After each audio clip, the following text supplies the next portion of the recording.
মানুষ কেন না চাইতেও পাপ কাজ করে? এই প্রশ্নটাই অর্জুন শ্রীকৃষ্ণকে যখন জিজ্ঞাসা করেছিলেন, তখন শ্রীকৃষ্ণ কী উত্তর দিয়েছিলেন আসুন জেনে নিই শ্রীমদ্ ভগবদ্গীতার ৩য় অধ্যায় অর্থাৎ কর্মযোগের ৩৬ এবং ৩৭ নম্বর শ্লোকে। ৩৬ নম্বর শ্লোকে অর্জুন শ্রীকৃষ্ণকে জিজ্ঞাসা করছেন, अर्जुन उवाच अथ केन प्रयुक्तोऽयं पापं चरति पुरुषः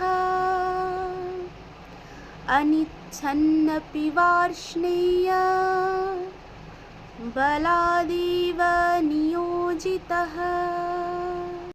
অর্জুন বলছেন, হে কৃষ্ণ, তাহলে মানুষেরা না চাইতেও জোর করে কার দ্বারা প্রেরিত হয়ে পাপ কাজ করে? অর্জুন এখানে ভীষণই ভ্যালিড কোশ্চেন করছে বন্ধুরা। কেন মানুষেরা শ্রীকৃষ্ণের কথা অনুসারে চলতে পারে না? কেন তারা পাপ রাস্তায় চলে? কি এমন হয় মানুষদের সাথে যে তারা সঠিক রাস্তায় চলতে পারে না, ভুল রাস্তায় কেন চলে? এটা তারা জানুক বা না জানুক, কি এমন জিনিস যেটা তাদেরকে বাধ্য করে পাপের জন্য? তাদের বুদ্ধি, তাদের মন, তাদের গুণ, কোন জিনিসটাকে দোষ দেওয়া উচিত? এবার ভগবান শ্রীকৃষ্ণ এই কথার কি উত্তর দিচ্ছেন আমরা জেনে নেব ৩৭ নম্বর শ্লোকে। শ্রী ভগবানুবাচ काम एष क्रोध एष रजोगुणसमुद्भवः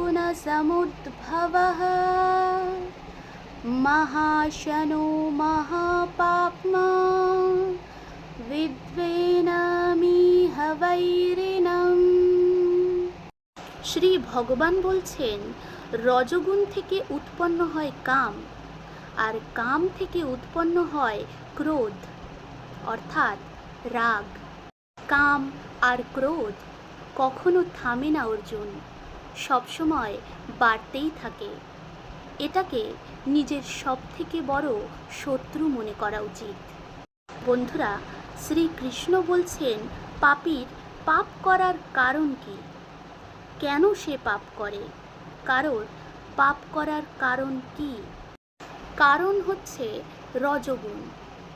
এটার জন্যই কাম, ক্রোধ, রাগ বা দ্বেষের মতো ভাব উৎপন্ন হয়। এটাই পাপের কারণ। এই দ্বেষগুলোকেই শ্রীকৃষ্ণ শত্রু বলছেন। এই ভাবগুলি যখনই মনের মধ্যে আসবে, তখনই আপনার বোঝা উচিত যে এগুলি আপনার শত্রু, আর আপনার এগুলিকে আটকানো উচিত। রাধে রাধে।